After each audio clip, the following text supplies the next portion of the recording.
This morning on The Dish, a journey through the history of food with one of the most famous food writers in the country.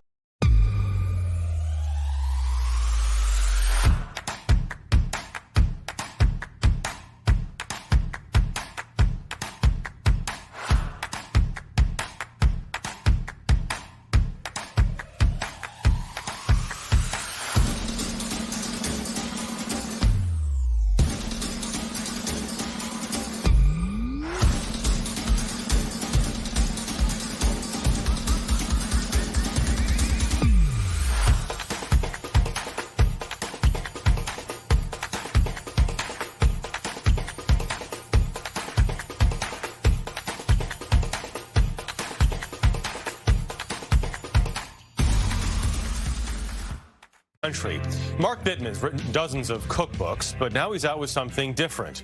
It's called Animal Vegetable Junk, a revealing look at how our diet has changed for better and worse over thousands of years. It's also a call for what Bittman thinks should come next. Pick the one most important factor in shaping human history: war, disease, money. Mark Bittman says it's food.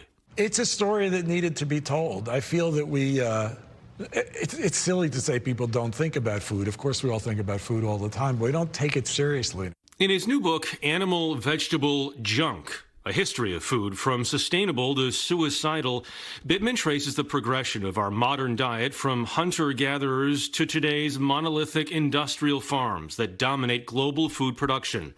He argues there have been three historic stages of sustenance: the birth of growing, the 20th century, and he says change. Somewhere on some fertile acre, the plow knifes through soil that abounds in promise.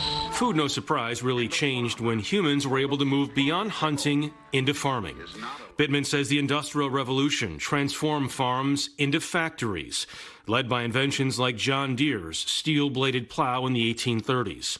A century later, modern machinery helped free up 70 million acres of land for food production. The right amount of tractor power is the answer to increasing the profit in a large farming operation. At the same time, scientific innovation increased yield. America now had a surplus of food and another emerging industry, television, to help sell it. Whenever you see that gold medal sack being used, that was supported by a Department of Agriculture that devised a nutritional system around the surplus. Bread and butter or margarine, milk and cheese, meat and eggs, vegetables, and fruits.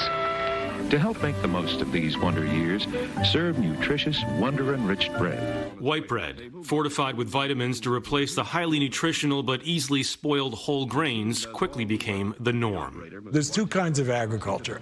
You can grow food to sell it, in which case you don't really care what it is because you're just selling it. All you want is, am I making more money selling this than that? And that tells you the answer. Or you can grow food to feed yourself or feed other people. And that's a dividing line. Our first dish is a good example of early agriculture. This is a sort of Mayan-inspired or Mesoamerican-inspired stew. You know, a form of farming called milpa, or three sisters. And the three sisters are corn, squash, and beans.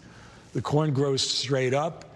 It provides a pole for the beans, and the squash provides shade to retain moisture for everything, and the beans help fix nitrogen in the soil. So they're a kind of cover crop. So those three things can be grown together quite sustainably. And this is better than that. I mean, this is the perfect representation of 19th and early 20th century processed food. You have your white bread. So you have bread that's completely devoid of nutrients except for whatever nutrients you put back in. You have your industrially produced meat, uses resources disproportionately, encourages the growth of corn and soybeans and very little else. You have cheese, a direct result of the dairy surplus. And then what do we do with it? Oh, here, we'll do this. A public health disaster represented by a cheeseburger. But don't get mad at me, it tastes good. Well, I know you love it. I like cheeseburgers too, trust me, it's not a problem.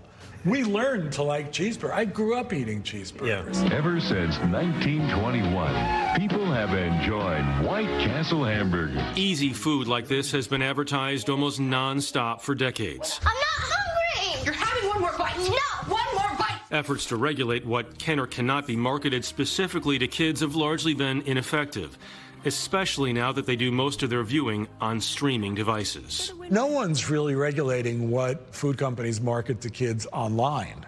Before they're really capable of knowing the difference between right and wrong, that good food, fun food, comes in colorful packages sold by cartoon characters and usually contains a lot of sugar. Until we start teaching 4-year-olds what real food is, how to eat it, how to enjoy it, what it takes to prepare it, then we're going to have 40-year-olds who are conflicted about, oh, I know what good food is, but I grew up eating Fruit Loops, and sometimes you just want a bowl.